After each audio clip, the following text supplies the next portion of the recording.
Perdón, pero yo había pedido antes una observación a la orden del día. Sin embargo, creo que hay una práctica en la instalación de esta comisión del mayoriteo absoluto.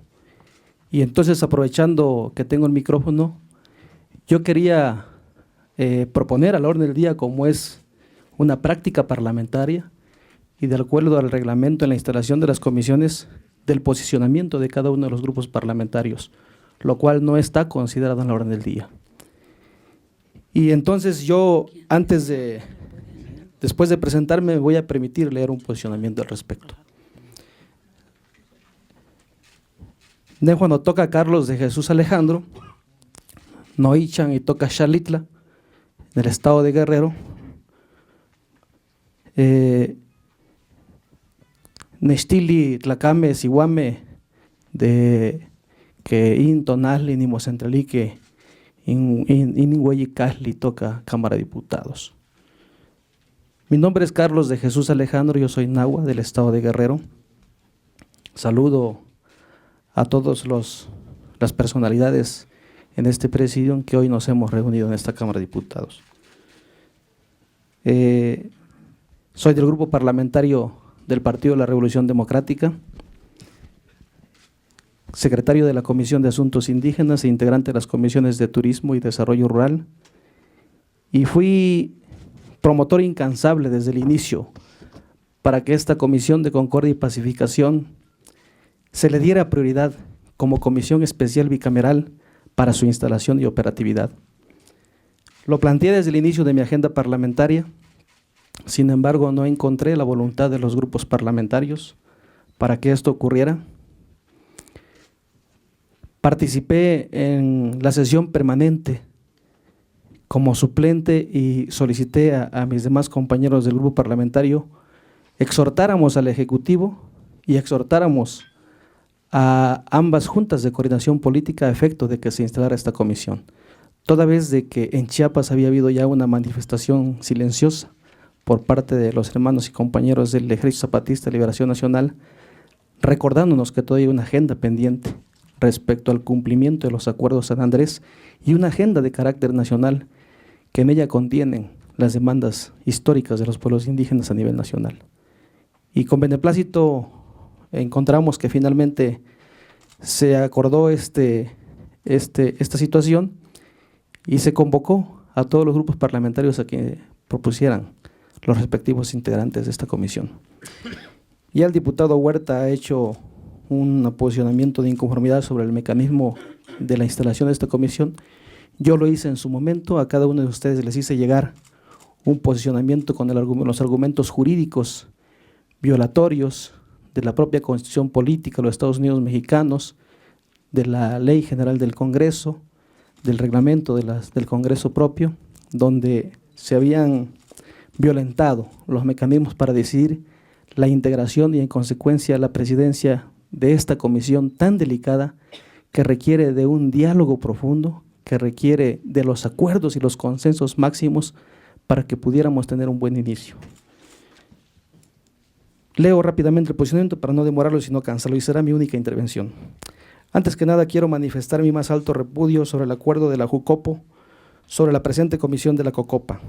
Primero, porque existe una clara violación al marco jurídico y normatividad interna del Congreso General y de sus cámaras, ya que para la designación de la presidencia de una comisión, sea esta ordinaria, especial o bicameral, se debe de cumplir con lo que se establece en la Constitución Política de los Estados Unidos Mexicanos, la Ley Orgánica del Congreso General de los Estados Unidos Mexicanos, el reglamento de la Cámara de Diputados y el reglamento de las Cámaras de Senadores, como lo señalé en mi pasado comunicado. Por tanto, el que se sustenta como presidente de la COCOPA es un presidente que no cuenta con la legitimidad y no tiene la legalidad. Por el contrario, un acuerdo de la Jucopo no puede estar por encima de nuestra Constitución ni de la Ley Orgánica del Congreso General de los Estados Unidos, y mucho menos no debe estar por encima del Pleno de las Cámaras.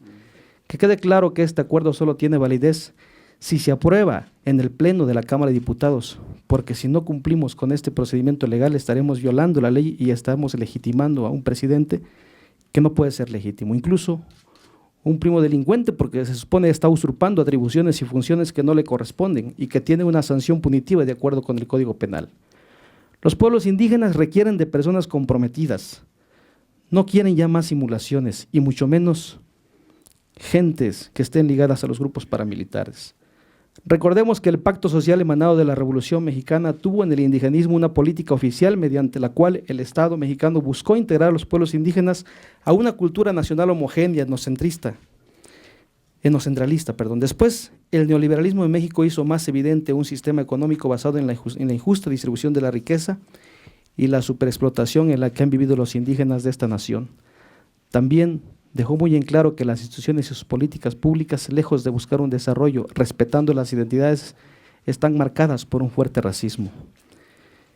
Por el 1 de enero del 94, nuestros hermanos indígenas, quienes sumidos en una especie de colonialismo interno, exigieron por la vía armada la definición de un nuevo pacto social. Hoy, a casi 20 años del levantamiento del Ejército Zapatista de Liberación Nacional, hoy, a más de 2 décadas en que los originarios de estas tierras americanas gritaron un liberador no a la campaña de celebraciones del 5º centenario de lo que ellos colonizantemente han denominado el descubrimiento de América, los indígenas seguimos vivos en la miseria y la marginación, como la época del virreinato y de sus castas sociales. En el año del 2011, en esta Cámara de Diputados, junto con la colegisladora de senadores, ambas como partes integrantes del Poder Legislativo Federal, tuvieron la oportunidad de elevar a rango constitucional los acuerdos de San Andrés, reconocer a los pueblos indígenas como sujetos plenos de derecho y sobre todo a afirmar y a reconocer la importancia que han tenido los pueblos indios en la conformación de la nación mexicana. Pero, ¿qué obtuvieron a cambio con la reforma constitucional del 2001 los indígenas? Pues lo mismo de siempre: simulación, indigenismo, integracionismo, paternalismo, asistencialismo, empobrecimiento. Pero lo que sin lugar a dudas consiguió el Congreso de la Unión con dicha reforma fue el desencanto en las instituciones mexicanas de buena parte del movimiento indígena nacional y de la sociedad civil que ha venido apoyando a los pueblos indígenas en sus demandas históricas. Es tal el desencanto en las instituciones por parte de algunos sectores de las comunidades indígenas que hoy el EZLN permanece en activo. Es tal el descrédito en las instituciones de seguridad que hoy los pueblos indígenas han fortalecido sus policías comunitarias que optan por autodefenderse en contra de la delincuencia organizada que el Estado ha sido incapaz de enfrentar. De igual forma pasa con otros aspectos de la vida indígena, como por ejemplo el educativo, que ante su falso interculturalismo, los indígenas han tenido que recurrir a fundar sus propias instituciones educativas, universidades, a pesar de que el gobierno se niega a apoyarlos y a reconocerlos, como en el caso de la Universidad Intercultural de los Pueblos del Sur del Estado de Guerrero. Así también podemos citar la desconfianza en las autoridades electorales al reivindicar en las comunidades indígenas la elección de sus autoridades locales por sus formas comunitarias de participación política. Es claro que los puentes de diálogo con el EZLN y con otros pueblos indígenas que integran la nación mexicana deben estar fundados en el firme propósito de hacer valer y cumplir los acuerdos de San Andrés. Sin embargo, la realidad de esta Comisión de Concordia y Pacificación dista mucho de lo que requerimos para reactivar un verdadero diálogo con las partes en conflicto, sobre todo ahora que no estamos invitados a la escuelita de Marcos. Y lo entiendo porque muchos de ellos han sido y son ahora paramilitares, sobre todo porque expresidentes municipales que ahora son diputados siguen formando parte de estos grupos que sistemáticamente han agredido al EZLN. Así es, legisladoras y legisladores, debemos sin duda de denunciar estos hechos. Al ser asignada la presidencia de esta comisión de forma espuria e ilegal, en lo oscurito y violando el marco jurídico del Congreso de la Unión, estamos dando el mensaje que como 62 legislatura, la relación de los pueblos indígenas con el Estado mexicano y el Poder Legislativo va a seguir siendo más de lo mismo. Ante esta flagrante arbitrariedad, yo le pregunto al diputado que actuó sigilosamente para conseguir el supuesto consenso que le otorga la presidencia de la COCOPA, ¿cuándo fue que debatimos para que nos representara? ¿Cuáles son sus propuestas de trabajo? ¿Cuándo fue que debatimos la ruta política que seguiría esta comisión? ¿Cuándo fue que reflexionamos la estrategia para fomentar el retorno al diálogo? ¿Cuándo fue que debatimos sobre las alianzas que haría esta comisión para facilitar sus tareas? ¿Cuál es su propuesta, diputado presidente? ¿Más indigenismo? ¿Más militarización? ¿Más uso faccioso de programas sociales? ¿Más uso electoral de cruzadas contra el hambre? ¿Más migración? ¿Más ruptura del tejido social? ¿Más guerra contra el narcotráfico? ¿Más racismo? ¿Más grupos paramilitares? ¿Más criminalización de la protesta y organización social de los pueblos indígenas? ¿Más hostigamiento a las radios comunitarias impulsadas por los pueblos indígenas? ¿Más negación del derecho a la autonomía? ¿Más negación a su derecho a vivir en paz? porque yo sí les invité con oportunidad de manera amistosa el 17 de abril para discutir justo estos temas, a todos, y solo encontré en ustedes vacío y desinterés, con excepción de los legisladores del PRD, PT y Movimiento Ciudadano. Finalmente quiero hacer la siguiente propuesta. Con fundamento en el artículo 10 y 11 de la Ley para el Diálogo, la Conciliación y la Paz Digna en Chiapas, considero procedente y pertinente la creación de la Comisión de Seguimiento y Verificación.